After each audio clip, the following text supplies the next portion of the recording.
Mais les gens ne savent pas pourquoi l'auto-formation est plus importante que la formation. Et si vous vous auto-formez, si vous vous formez vous-même, c'est mieux, c'est plus important que si quelqu'un vous a formé. Parce qu'au moins en vous formant, vous suivez l'élan de votre cœur. Votre esprit sait ce que vous faites. Et lui-même, il vous guide là où vous voulez aller. C'est pourquoi nous n'allons pas traîner, on va commencer l'exposé de ces livres. C'est pourquoi j'ai dit encore bonjour à tout le monde. Mon mari en crèche.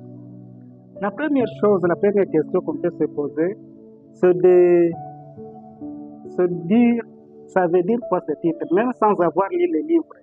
Ça donne quelle idée? Et quand je lis le livre, l'intitulé, ça me disait autre chose. Mais quand j'ai commencé à lire le livre, j'ai découvert plutôt autre chose. Qu'est-ce que j'ai découvert? Pour moi, j'ai découvert que peut-être l'intitulé du livre ne devait pas être Mon mari en grève. Ça devait être peut-être autre chose. C'est ce qu'on va essayer de voir avec l'explication que nous allons donner maintenant. Et comment le dire? Ce livre ici, la première chose que je peux dire, ce livre ici, il est intitulé Mon mari en grève.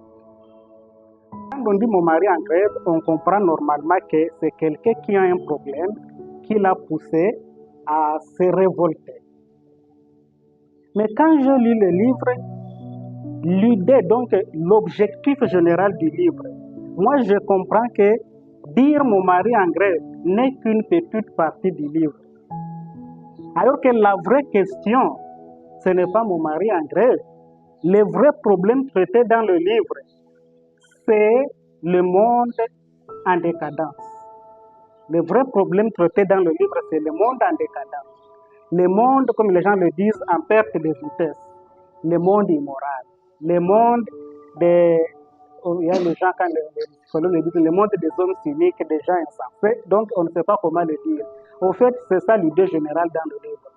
L'idée générale, ça montre un monde où les gens, s'il vous plaît, l'idée générale du livre, selon moi, après la lecture faite, ne sont pas capables de résoudre les problèmes de la vie, où les gens n'ont pas le niveau pour s'adapter aux réalités du monde. Donc, les problèmes du monde sont plus complexes que la capacité des gens à les résoudre.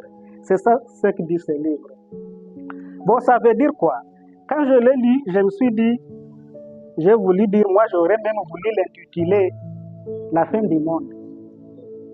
C'est comme ça que j'allais intituler le livre. J'allais dire l'avènement de la fin du monde. Pourquoi l'avènement de la fin du monde? Quand vous lisez ce livre, vous allez comprendre que ce qui se passe dans le monde ne ressemble pas à ce qui était prévu, par exemple, de la création du monde. Plutôt, les gens, ça nous pose beaucoup de questions. Quand nous sommes dans le monde, les gens sont inquiets. Ils se disent, comment est-ce donc possible que les hommes mènent une vie correcte, une vie heureuse, une vie normale? Comment il est possible que les hommes ne soient pas capables de connaître la vérité et de la suivre? C'est ça les questions qu'on se pose. Alors, le livre qu'on va vous expliquer ici, lui, il l'aborde, en tout cas d'une manière très spéciale. Il dit ceci. Le livre commence, c'est ça. Le livre commence par la fin. Ce livre ici, ça commence par la fin.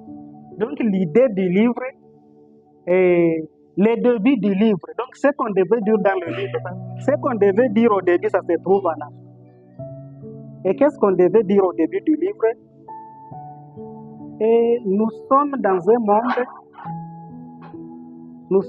monde où les gens se demandent, par exemple notre monde, un milieu qui est en train de pourrir, on se demande pourquoi. Premièrement, on devait comprendre l'état du monde. L'état du monde, c'est quoi?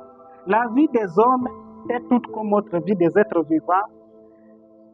Nous sommes dans un système, dans un cycle de vie où les gens disent, le monde doit se laver à tout moment. Et peut-être que les comportements un peu qui ne tiennent pas de certaines personnes est un lavement du monde. qu'est-ce qui détruit le monde? C'est les hommes, principalement. Deuxièmement, c'est le monde lui-même, parce qu'on a dit même que ce monde, on ne sait pas s'il va exister après quelques années. Les astronautes, les hommes, les scientifiques disent qu'à l'avocat, ce monde va passer. C'est sûr, le monde va passer. Même si la fin du temps, comme nous le disons, n'est pas encore venue. Mais les scientifiques disent que coûte, après un moment donné, ce monde va se calciner. Le monde va passer. Alors, c'est là où nous poserons la question, si le monde va passer, où irons-nous? Où irons-nous? Ou bien, qu'est-ce que sommes-nous venus faire sur Terre? Quel sera ce résultat? Alors, beaucoup de gens se perdent. Prenons des exemples. Ces livres, premier problème, c'est l'incapacité des gens à pouvoir maîtriser la population mondiale. Maîtriser la population mondiale veut dire il y a des gens sur Terre, mais nous ne sommes pas capables de nous guider les uns les autres pour qu'il n'y ait pas de bavure, pour qu'il n'y ait pas des atrocités, si on peut le dire comme ça. Premièrement, pourquoi cela arrive? C'est à cause d'un élément très capital que nous devons connaître, ce qu'on appelle l'explosion démographique.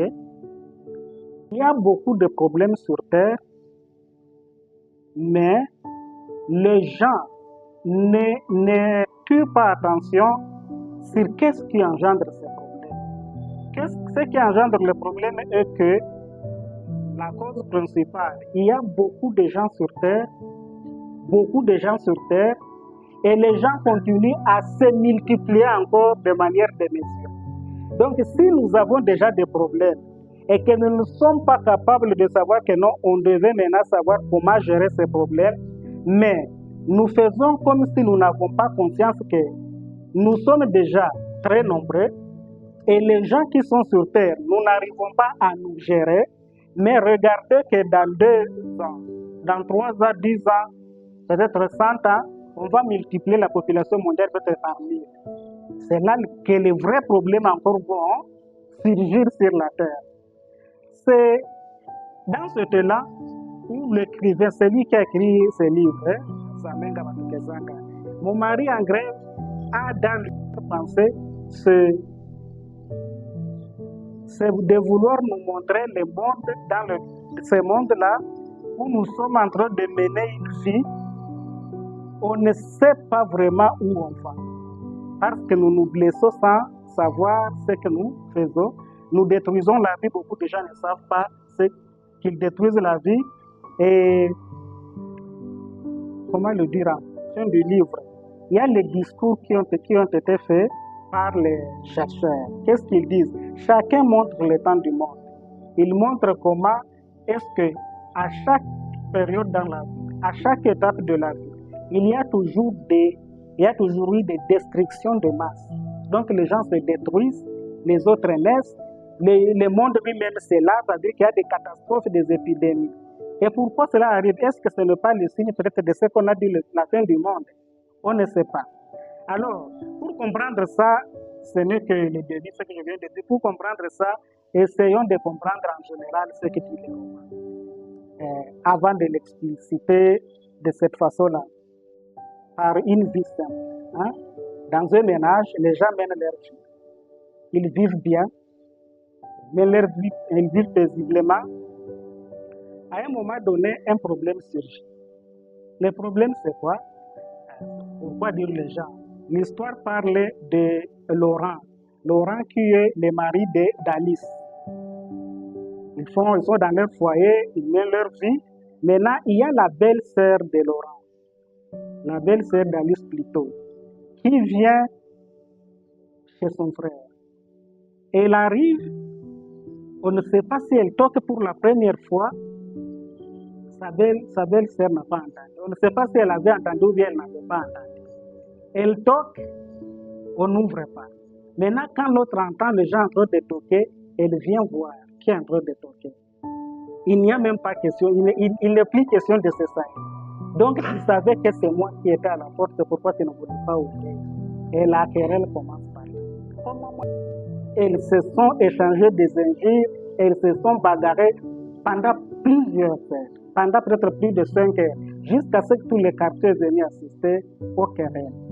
Et à un moment donné, les enfants d'Alice, donc la propriétaire de la maison qui revient de l'école, et sa belle-sœur qui était venue avec ses enfants, ils sont tous dans la ils sont étonnés, ils ne comprennent pas ce qui se passe. Donc, non seulement la présence de leurs enfants ne leur a rien dit pour comprendre ce qu'il faut faire, mais aussi les voisins qui sont venus assister. Tout le monde qui vient assister à la bagarre n'a pas empêché ces femmes-là de continuer leur querelle. Plus fort encore, le mari arrive, le propriétaire de la maison, Monsieur Laurent. Il arrive. Il se dit, mais qu'est-ce qui se passe chez nous? Il y a des ou il y a quoi? Toutes ces querelles, des bagarres comme ça, les gens qui prennent des enfants, non, il dit, mais s'il y avait déjà, j'aurais vu des branches de famille quelque part autour de lui, qui est le signe d'un deuil. Il avance paisiblement, il arrive. Et c'est ça, et sa sœur qui sont vraiment dans la vraie bataille. La bataille de nous. Les femmes se querellent jusqu'à ce qu'elles avaient alerté tous les quartiers. Le mari est sidéré, on va le dire. Il est beaucoup étonné, il s'est dit, qu'est-ce que c'est ce qui se passe? Il épouse. Il dit, si je tranche pour ma sœur, chez ma femme, et si je donne raison à ma femme, là, n'en parlons pas. C'est la famille, c'est toute la famille que je viens de nier. L'homme, je sais que il ne le dit pas, mais c'est ce qui se passe dans son cœur. Alors c'est là, le calme, il garde le calme. Il regarde si les femmes là vont quand même s'entendre et laisser de querelle. Au contraire, plus il se calme, quand il s'est calmé, c'est ce qui a encore aggravé la situation. Et c'est sa sœur qui se plaint le premier. Ah, Laurent, tu ne dis rien. Ta femme ici, l'étrangère que tu as emmenée ici, elle me prend comme ça vraiment en ta présence, tu ne fais rien. Le type reste toujours silencieux. Entre deux faits. Qu'est-ce qu'il faut faire? Ok, il s'est fait. C'est le tour d'Alice, l'épouse de Laurent. Laurent, je suis vraiment étonné. Donc, depuis que tu es là, tu ne vois pas que nous sommes chez nous, quelqu'un est venu nous menacer, tu ne peux rien dire vraiment. Le type garde toujours le silence. Et quand il garde le silence, et la femme, la fille dit à ce voix-là, il ne peut pas te répondre, ce n'est pas ton frère, toi qui es une étrangère dans cette maison. Tu dis que chez vous, c'est ce que disent les femmes là. Ah, Alice, c'est ce qui l'a beaucoup énervé, la femme de Laurent. Alice, Laurent est votre... Laurent vous appartient, donc il ne m'appartient pas, mais c'est votre, il vous appartient à vous. Ah, la femme, c'est ce que les femmes n'aiment pas, les ingérences. Elle s'est dit, d'accord, comme Laurent vous appartient, ils étaient maintenant au salon, ils faisaient leur querelle. Comme Laurent vous appartient, il n'y a pas de problème. On voit la Alice se lever, elle entre dans la chambre. Ah oui, la porte de la chambre regarde directement le salon. Donc on voit quelqu'un comment quand elle est dans la chambre, on la voit entrer dans la chambre, elle ouvre la porte, elle commence à préparer le lit, elle arrange bien les draps, elle fait tout. Elle dit, ok, Laurent et Nadine, comme Laurent vous appartient, je vous invite à venir vous coucher, votre lit est là. Ah! Quand cette bombe a été lâchée, tous les gens qui étaient là, et Laurent, et Nadine qui faisait le bruit, c'est comme si on venait de frapper une balle dans sa bouche. C'était une balle réelle. Elle a tourné le regard, elle s'est tournée et elle est partie sans regarder. Donc, elle n'a même plus parlé à son frère, ni à personne. Tous les enfants se sont tus, il n'y avait plus de bruit. Donc, on dirait que c'est comme si on venait de bombarder tout le monde. Laurent lui-même, depuis qu'il a courbé la tête, il ne parlait plus. Ah bon? Alice, regardant le calme qui vient d'entrer, se dit, mais peut-être ce que j'ai dit est grave. Nadine se retire, elle dit, Laurent, je pars. Je pars comme cette femme vient de faire ceci. Je te promets une chose. La malédiction s'abattra sur cette femme. Je vais aller réveiller nos ancêtres. Je vais aller dire tout ceci pour qu'on vous punisse, toi et ta femme et ta famille. Laurent ne parle pas. Alice, Nadine est partie, la sœur de Laurent. Elle est partie. Alice est restée. Elle est restée là depuis que Laura s'était tue. Hein? La grève avait commencé ce jour-là. Il n'avait plus parlé à sa femme. Il a commencé cette grève dont on parle. Ah bon? Nadine, Alice, sa femme, elle a essayé de tout faire pour demander pardon à son mari. Il ne répondait même pas pour dire que je ne veux pas ton pardon. L'homme était bouche bée, hein, bouche fermée éternellement. Alors, qu'est-ce qui se passe? La femme dit peut-être avec le temps, la situation va changer. Et elle voit les jours passer. Mais elle dit cette merde de grève, elle va finir quand? Et au contraire, Laurent commence à faire des stratégies pour la mettre mal à l'aise. Hein? Il essaie de fermer les portes, il essaie de faire je ne sais quoi. Quand il commence à se parler, le premier jour que Laurent parle à sa femme, c'est pour lui annoncer que Nadine a déjà porté plainte. Hein? Elle a amené cette affaire au Conseil supérieur de l'ARI. Hein? Le l'ARI, donc, c'est leur tribunal, si on peut l'appeler comme ça. Vous êtes déjà accusé. Prépare-vous, vous allez aller vous défendre. Ok, ça arrive. Les jours tant entendus arrivent, on les appelle. Ils arrivent au tribunal. C'est Nadine la première qui commence. Elle dit non, voilà, j'étais partie chez mon frère. Arrivée là-bas, ma soeur ne voulait pas ouvrir. Je tape, elle n'ouvre pas. Dès qu'elle ouvre, hein, donc on dit, dans le roman, on dit qu'elle présente des versions mensongères. Elle dit beaucoup de choses. Le tribunal juge, on leur demande de se calmer, de finir la grève et de passer à une vie nouvelle. C'est le tour maintenant de la famille de Laura de s'ingérer dans les dossiers. Donc avant, quand Laura était en grève, personne ne parlait. Mais quand on leur a demandé qu'il faut cesser avec cette grève, maintenant c'est la famille qui est en train de gérer. Principalement son cousin qui lui dit, mais Laura, toi vraiment, ton affaire était jugée publiquement comme ça que toi, tu serais comme ça, pourquoi? Ah, mais. Et puis là, on vous a demandé de cesser avec cette grève, donc de pardonner à cette femme. Je dis, mais moi je te conseillerais que personne ne te prendra plus au sérieux. Et il faut montrer à cette femme que ce n'est pas ce tribunal-là qui résout les problèmes de ta maison. Il faut lui montrer ça. Moi, je pense qu'il faut continuer la grève. Laura dit oui. Je ne peux pas arrêter ma grève. Il faut que je reste. Je ne peux pas encore pardonner à Alice. Et ça, quand on rentre à la maison, sa femme pense que le problème était terminé. Elle vient l'accueillir, le type la repousse. Mais Laura, qu'est-ce qui se passe? Donc, tu as accepté devant tout le monde que le problème est fini, mais ici, il dit, on a accepté devant tout le monde. Hein? On a accepté devant tout le monde, mais c'était contre notre volonté. Et le monde nous a forcé à le faire. Mais moi, ce que je pense, c'est que je continue ma grève. Bref, le type reste en. Il n'arrive plus à manger, il n'arrive plus. Il décide de mettre fin à la grève. Ici, après avoir mis fin à la grève, qu'est-ce qui se passe?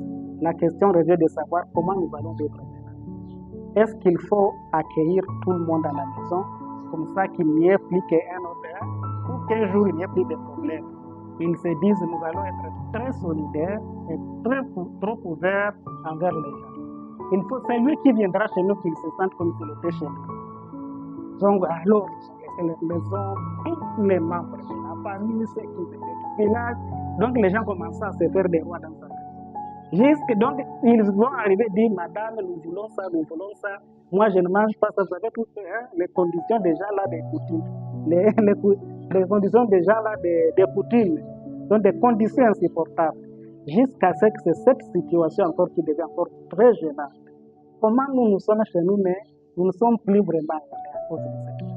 À cause le fait d'ouvrir la porte à tout le monde a ravi tout de notre foyer. Mais qu'est-ce qu'il faut faire? C'est là où la femme dit à Laurent, soyons clairs. Dites à ces gens, il faut qu'on soit ouvert. Hein? Dites à ces gens qu'il y a ce que tu peux faire et ce que tu ne peux pas faire. Laurent dit, je pense que c'était vrai. Quand il a vu ce qui se passait. Alors, il leur a dit, voilà, c'est comment désormais, comment on va commencer à vivre dans cette vie. Ça sera comme ça, ça sera comme ça, ça sera comme ça. Mais qu'est-ce qui étonne? Après cette décision, on comprend immédiatement que la vie de Laura, a changé, ou bien hein, le foyer n'est plus à l'aise. Donc les moyens financiers ils n'ont plus de quoi pour vivre, hein, aisément comme ils vivaient avant. Alors, l'homme commence à chercher le boulot, il ne le trouve pas, à aller dans des églises croyant qu'on va prier pour lui pour qu'il ait des bénédictions. Après ça, il n'y a pas de réponse. L'histoire se termine où Laurent, en tout cas, n'a plus eu le bonheur qu'il avait au début avant cette querelle. On tenait maintenant à expliquer quand il est rentré dans la vie normale. Il voit, c'est là où il commence maintenant à vouloir comprendre l'essence de la vie. En voulant comprendre l'essence de la vie, il commence à se cultiver comme nous sommes venus le faire. Il commence à se cultiver, c'est là qu'il participe à des formations, à des concours, à des conférences, jusqu'à arriver à la conférence qui est très utile, que j'inviterai tout le monde à regarder dans le livre. C'était une conférence vraiment magnifique. On a organisé une magnifique conférence qui leur avait fait comprendre. Il y a des choses qui nous arrivent, c'est parce que nous les voulons, parce que nous sommes ignorants. Il arrive là. Mais maintenant, moi, qu'est-ce que je peux dire? L'histoire du roman, au fait, c'est ça. L'histoire du roman, les romans montrent quelqu'un qui avait une vie joyeuse, mais qui, à la fin, termine avec une vie malheureuse. Ça, c'est une histoire qui arrive à tout le monde. Qu'est-ce qui s'est passé? Ici, je peux maintenant commenter. En fait, le sujet du roman, ce qui fait comprendre le roman, c'est parvenir à comprendre quand est-ce que le problème a commencé. Le problème a commencé quand Nadine est venue à l'attaque. Quand Nadine arrive chez son frère et qu'elle commence à s'imposer sans attendre qu'on l'accueille, elle fait ce qu'on appelle la provocation. Tout le monde a déjà été provoqué dans la vie. Ou bien, si ce n'est pas une provocation, c'est une tentation. Nadine arrive chez son frère, trouve sa belle-sœur qui est là. Au lieu d'attendre qu'on l'accueille comme on peut accueillir tout le monde, même son propre enfant, Nadine passe directement à l'attaque. Et quand Nadine fait ça, c'est ici où est le problème dans ce roman. Et quand Nadine, cette belle-sœur, fait ça, et Alice, la femme de Laurent, elle tombe dans ce piège de Nadine, en se comportant comme Nadine. Et vous voyez qu'une fois qu'elle est tombée dans ce piège, vous voyez comment la vie avait changé, mais il faut qu'on l'explique bien maintenant. Quand Nadine passe à l'attaque, quand elle vient tenter sa belle-sœur, et que la belle-sœur tombe dans ce piège, elle vient de ruiner sa vie. C'est ici la leçon de vie. La leçon de vie, c'est beaucoup de gens, par manque de sagesse, par manque de connaissances, juste à la première attaque, et que vous réagissez bien. Il y a des gens, juste au début de leur mariage ou bien au début de leur boulot, il est au boulot dans un travail quelconque, il est en train de travailler, il y a quelqu'un qui arrive, qui fait quelque chose pour te provoquer, et quand tu tombes dans ce piège, le travail est terminé, le mariage est gâché, tu finis malheureux, tu finis. Pourquoi? Parce que tu n'étais pas sage. Et ça, je le dis alors de manière personnelle, c'est la spécialité des femmes africaines. Qu'est-ce qui fait que Alice, la femme de Laurent, tombe dans ce piège? L'orgueil de toutes les femmes. Elle dit, je suis chez moi. Comme je suis chez moi, personne ne peut venir m'imposer des choses à faire, bien me dire comment vivre. Donc, il ne faut pas que cette femme pense qu'elle peut me dire les choses. Il faut qu'elle comprenne que c'est moi le chef. Alors, en faisant ça, c'est là où j'ai dit qu'elle est tombée dans le piège. Ah bon, maintenant le problème c'est quoi? Nadine, quand Nadine met Alice, la femme de Laurent, quand vous lisez les romans du début à la fin, c'est une femme moderne, c'est une bonne femme. Donc la femme que tout le monde aimerait avoir. À part ces propos qu'elle avait tenus Du début à la fin, il n'y a pas quelque part où on l'a vu encore se comporter. C'est quelqu'un qui a une vie modèle. Mais elle manque ce qu'on appelle la sagesse.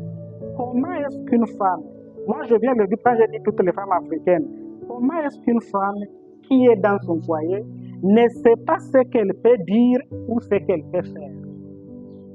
C'est ça. Elle a été provoquée, elle a été tentée. Mais sa réaction montre quelqu'un qui n'a pas suffisamment de connaissances, qui n'a pas suffisamment de connaissances ou bien d'éducation. Comment, ce qu'elle a fait là, ça devait être vraiment, c'est ça, c'est pourquoi je dis la spécialité des femmes africaines. Toutes les femmes africaines agitent cette arme. Si vous vivez, les gens qui vivent chez ses frères, ses sœurs, toutes les femmes, pour vous montrer qu'elle est mécontente en Afrique, elle vous dit, si vraiment votre frère peut vous aimer que moi, et pourquoi il ne vous a pas marié? Si vous êtes un homme, les femmes d'ici le disent. Comment vous voulez venir faire les lois ici? Si c'est chez vous, il faudrait qu'il te marie, lui de venir me marier à moi. Il faudrait te marier à toi. Même les femmes d'ici le disent à leur belle-mère. Elles disent, mais toi, vous voyez les bagarres qu'il y a entre les belles-sœurs et leurs belles-mères, parce qu'en Afrique, on sait que la majorité a beaucoup de mamans habitent chez leurs enfants. C'est ce qui met mal à l'aise beaucoup de femmes. Alors, quand cette femme, leur belle-mère essaie de montrer qu'elle est quelqu'un, on ne peut pas la prendre comme on veut, elle dit non, tu n'as pas de mots à dire dans cette maison.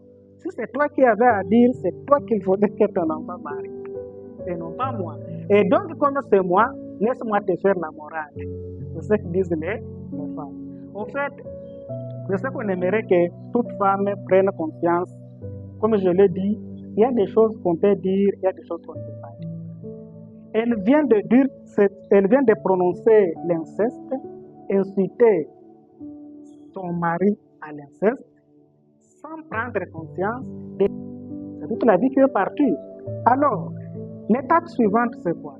Après que la femme ait lâché cette bombe, après qu'elle est tombée dans le piège, maintenant, le moment où il faut la punir arrive. Donc, le moment du jugement. Le moment du jugement. Et ça, dans nos vies, nous les vivons. Quand Nadine amène premièrement, elle a utilisé des stratégies. La première, c'est maudire. Elle a dit, je pars vous maudire, je suis parti là sur les tombes de nos ancêtres. Je suis parti vous maudire. La deuxième, elle dit peut-être que ces gens ne sont pas complètement maudits. Il faut maintenant que je pars aussi en justice pour détruire complètement que cette femme qui est citoyenne. C'est ça les intentions de Nadine. Elle va en justice, ce qu'on appelle le conseil de la rue, selon les romans. Ma sœur là m'a incité à l'inceste devant tous les quartiers étaient là. Elle raconte, on dit qu'elle avait raconté des choses mensongères. Ok, le jour du jugement, on les convoque parce qu'on ne peut pas laisser ça. On les convoque pour qu'ils viennent se défendre.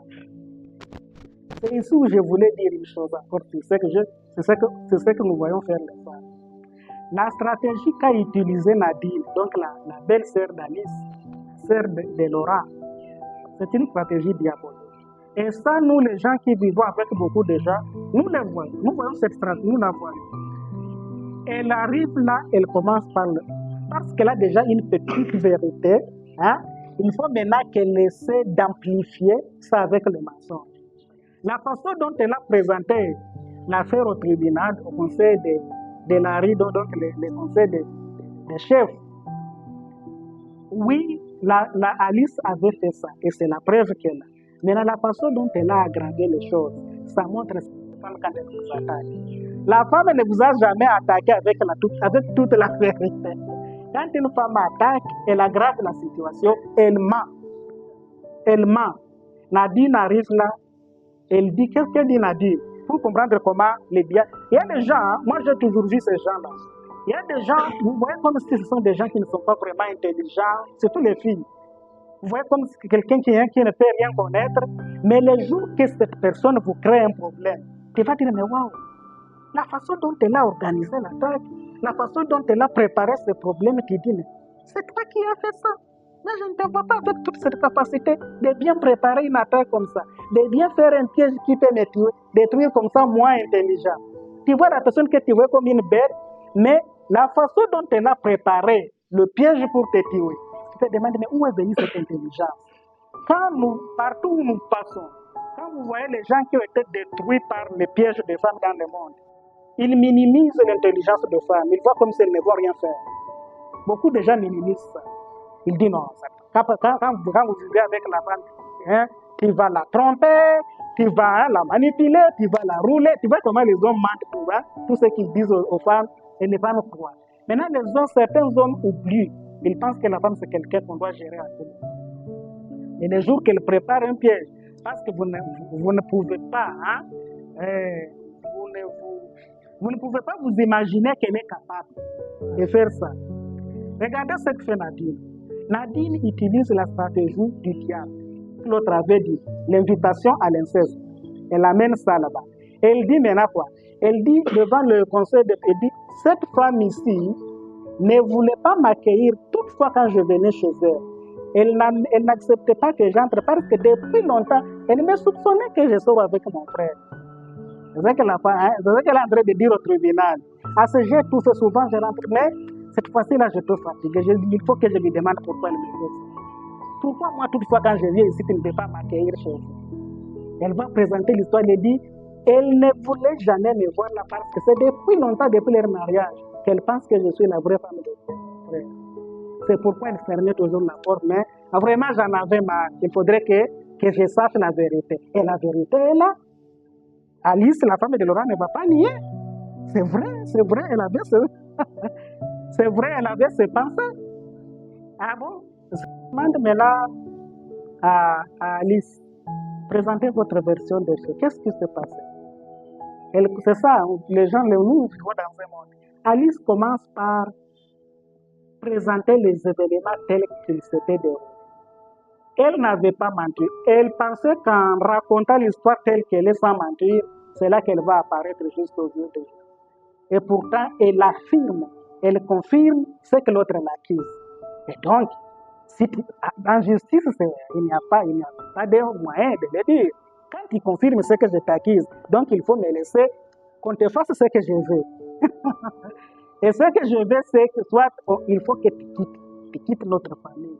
Ça, c'est la volonté de Nadine. Bon, Dieu merci, comme on dit, Dieu merci, le monde n'est pas seulement pourri, mais quand vous voyez les chefs quelque part, un chef, non. L'autorité, quand on dit que ça vient de Dieu, Dieu sait pourquoi c'est telle personne qui doit être à tel endroit, à tel moment. Si ce n'est pas ni que cette personne-là, à ce poste que je veux, en tout cas, les choses vont se passer. Les chefs Kodia, c'est dans les romans on appelle les chefs Kodia. Les chefs Kodia. Le chef Kodia, c'est lui le chef.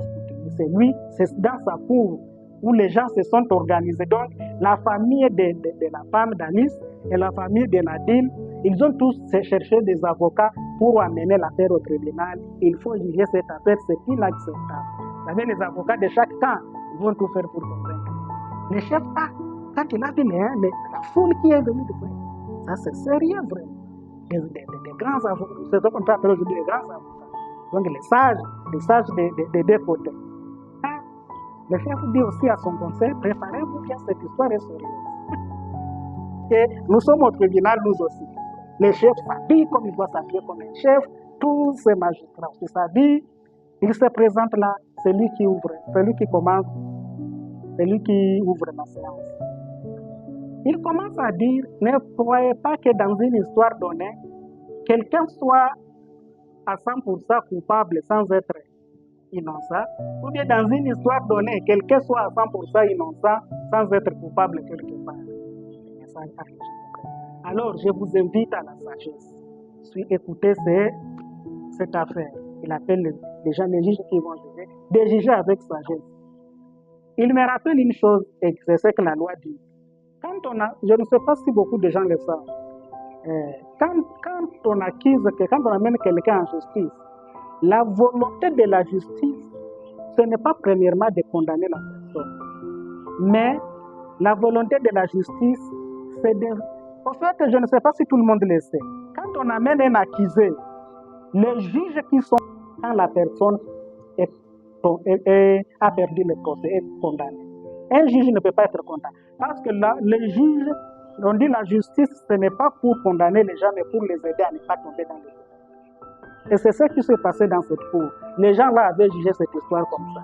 Et dans la cour du chef coutumier Kodia, on n'a pas jugé cette affaire de manière à vouloir donner raison à quelqu'un ou bien à vouloir tuer quelqu'un ou le condamner, donc lui donner tort à 100%. Non, vraiment, toi, tu es mauvais, tu vois, il est vrai. Et d'ailleurs, voilà. Non, on n'a pas jugé ça comme ça. On l'a jugé avec sagesse. Et voilà la grâce qu'a eu Alice, parce que l'affaire vient d'être bien jugée. On lui a pardonné à notre terme. On lui a montré que non, ça peut arriver à tout le monde de tomber dans ce erreur. Elle est sauvée. Mais après qu'elle soit sauvée, c'est là que commence maintenant la vraie question de ces romans. Elle vient d'être sauvée. Comment alors vivre sans tomber dans ces erreurs un autre jour? Est-ce que maintenant nous sommes à l'abri des tentations? Et pourtant non.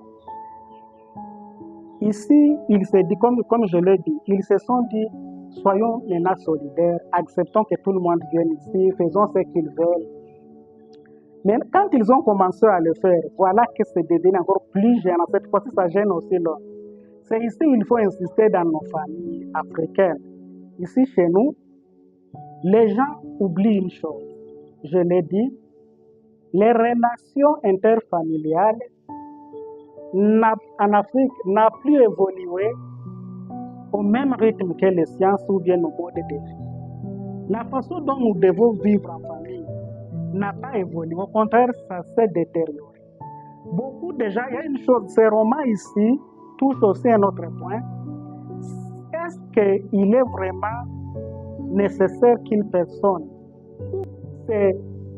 s'écarte de tous les membres de la famille pour vivre heureux chez lui? Ou bien il est normal qu'une personne se donne à 100% à ce que demandent les membres de la famille? C'est ici où commence le problème qui est le vrai problème dans notre monde. Les membres de la famille, les membres de nos familles, dans toutes nos familles, nous avons des gens que nous appelons des sorciers, qui ne sont pourtant pas des sorciers, mais parce que nous sommes dans un monde où nous avons tellement mal géré les choses qu'on ne sait plus quoi faire. Pourquoi le dire? Il y a un problème. Nous avons oublié en Afrique, comme je l'ai dit, les passages du monde traditionnel, donc où les gens vivaient. En Afrique, on vivait dans un monde solidaire, la solidarité africaine. Aujourd'hui, c'est le monde moderne, qu'on appelle le monde industriel. Donc, l'industrialisation a changé la quête. Nous vivons désormais de l'effort. Il faut vraiment travailler pour vivre. Alors que, je viens de le dire, je voulais qu'on arrive à ce niveau. Nous sommes en Afrique où les gens n'ont pas la capacité d'entrer dans ce nouveau monde qui vient de commencer. Le monde où il faut être meilleur pour gagner la vie. Les gens n'ont pas le niveau, tout le monde, donc les gens que nous avons, ils n'ont pas le niveau qui peut les permettre de vivre dans ce monde. Et vous, quand vous avez ce niveau-là, vous sentez ce que vous avez consenti pour arriver là-bas, où vous êtes capable de vivre dans ce monde. Les gens disent, hé, messieurs, n'oubliez pas la solidarité africaine. Tu vas te dire, mais quand même, la solidarité. Moi, je suis né avec toi. Nous sommes nés ensemble. Nous avons eu les mêmes chances. On m'a scolarisé, on t'a scolarisé. On a tout fait. Et toi, tu as gâché, tu as tout laissé. Mais moi, j'ai souffert pour être quand même. J'ai souffert pour être, je ne sais pas, ingénieur, mais toi, tu ne faisais que la voiture. Maintenant, aujourd'hui, je vais te prendre en charge à cause de la solidarité. C'est ce que disent beaucoup de gens. Et c'est là où est le problème. Et le problème ici chez nous a commencé dans le fait que les gens n'ont pas dû savoir comment développer des normes, créer des normes qui vont faire comprendre à chaque, comme l'histoire de Nadine ici, à chaque personne ce que vous pouvez faire et ce que vous ne pouvez pas faire dans la vie des autres, des membres de vos familles. Ce n'est pas parce que c'est ça. Il faudrait qu'il y ait des lois, des lois, des lois qui disent, voilà, ce que tu peux faire chez ton frère. Ce sont des choses qu'on enseigne même en famille. Ce que tu peux faire chez ton frère, c'est ça, c'est ça, c'est ça. Ce que tu peux lui demander, c'est ça, c'est ça, c'est ça. Voilà voilà lui aussi ce qu'il peut dire, c'est ça, c'est ça. Ce qu'il peut donner, c'est ça, c'est ça. C'est là où ça va amener les gens. Si nous continuons à croire que pour vivre heureux, il faut vous éloigner de tous les membres de la famille qui vous embêtent parce que vous êtes bien, ou bien pour vivre heureux, accueillir tout le monde, on est dans la cacophonie, on ne sait pas vivre. Et c'est ça le problème que nous avons dans nos sociétés. Nous avons beaucoup de familles qui sont déchirées à cause de ça. Beaucoup de gens qui ne se parlent pas parce qu'ils ne savent pas. Mais comment faire? Ils oublient que nous avons quitté le monde qu'on appelle le monde conduit par la solidarité. Nous sommes dans un autre monde où, en tout cas, pour gagner la vie, il faut beaucoup travailler. Et ce que tu as, il est que ça te suffit d'abord toi-même. On ne sait pas.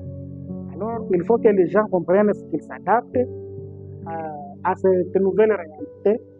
Sinon, on devrait les condamner aussi. Il y a les gens qui ont perdu totalement l'humanisme. Ils ont tout perdu. Et quelqu'un est millionnaire ou est multimillionnaire. Mais dans sa propre famille, il y a les gens qui meurent de faim. Il y a les gens qui meurent à l'hôpital par manque de moyens.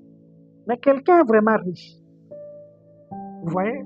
Donc, ce manque de connaissances de ce qu'il faut faire dans ce monde aujourd'hui a amené vraiment des gens dans des choses inacceptables. Dans les gens, ils sont ou comment. En tout cas, on ne sait pas comment le dire. Et tout ce que nous pouvons dire, comme ici, quand vous lisez à la fin du livre, vous allez voir qu'on est en train de développer un discours qui montre que, avec ces conditions où les gens ne savent pas mettre des normes, le monde est en train de partir inévitablement vers la fin du monde. Inévitablement vers la fin, c'est-à-dire que le monde va passer, ce monde va pourrir. Mais il se dit, c'est là où se relève la question dans les discours de la fin, même si on a présenté un monde qui est pourri, un monde où on ne sait pas si nous pouvons encore corriger les choses, il montre à la fin que c'est encore possible. C'est encore possible de contrôler les choses. C'est ça le mot. C'est encore possible de contrôler les choses.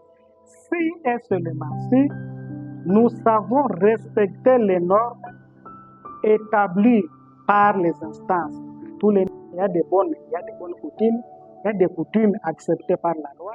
Ça peut être des règles, des lois de la nation, des lois de Dieu. Ces gens montrent que les hommes, comme ça se même je pense que c'est ça même la compréhension du monde. À la fin de ce roman, on montre que si nous arrivons dans ce que nous sommes en train de faire, si nous arrivons dans ce monde où nous savons que, franchement, le monde va passer, il va être calciné comme ils l'ont dit. C'est parce que les hommes ne veulent pas être respectés. L'homme ne veut pas la discipline. La discipline est difficile à appliquer chez certaines personnes. Alors il dit, si nous ne les faisons pas, le monde, franchement, il va passer. Il suffit que peut-être chacun a sa façon de comprendre la fin du monde. Mais peut-être la fin du monde, c'est passer ma vie, toute ma vie en enfer, en étant sur terre, et je passe sans avoir rien fait. Peut-être c'est une fin du monde. Mais eux, ils disent, dans ce roman, pour corriger ça, voilà ce qu'il faut. Voilà ce qu'il faut. C'est ici où nous arrivons à la fin de ce livre, de l'explication de ce livre en disant, dans ce monde, il n'y a pas de choses pour vivre. Dans ce monde, il n'y a qu'une seule chose pour vivre. Pour devenir une personne, on appelle ça l'éducation. Si les gens ne veulent pas, si le monde pourrit, c'est parce que la majorité des personnes fuient l'éducation. Il y a une expression qui dit, les racines de l'éducation sont amères, mais ses fruits sont doux. Les racines de l'éducation sont amères, mais les fruits sont doux. Les gens n'aiment pas qu'on leur impose des limites. Alors, en ne voulant pas être éduqués, c'est là qu'on fait des choses qui nous détruisent nous-mêmes. Beaucoup de gens au monde ne veulent pas vraiment suivre la vraie éducation. C'est difficile à acquérir, ça fait mal. Mais quand on vous donne une mauvaise éducation comme les mensonges, ça c'est facile, tu vas accepter cette éducation. En fait, les hommes, pour vivre dans ce monde, on le dit, il faut à tout prix qu'on évite tout ce qui est facile. C'est la meilleure façon de vivre au monde. Alors, parce que quand on veut que ce qui est facile, là, on se dégrade, on n'a pas la force pour savoir résoudre les problèmes qui sont difficiles, qui viendront peut-être vous détruire, qui viendront peut-être terminer toute la vie. Mais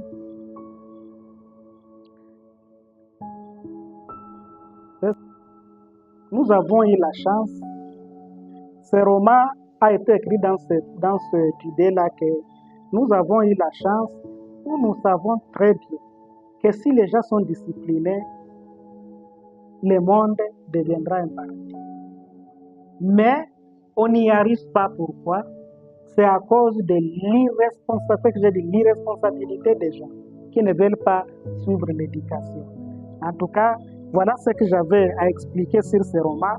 Je sais qu'on ne peut pas tout dire, tout ce qui est dans un livre, on ne peut pas tout comprendre, mais ce qui aide encore beaucoup quelqu'un à dire ce qui est important, je passe peut-être beaucoup de temps, c'est les questions. En posant les questions, je vais me souvenir de ce que j'ai lu dans ce livre et ce que j'avais prévu dire. Je vous remercie.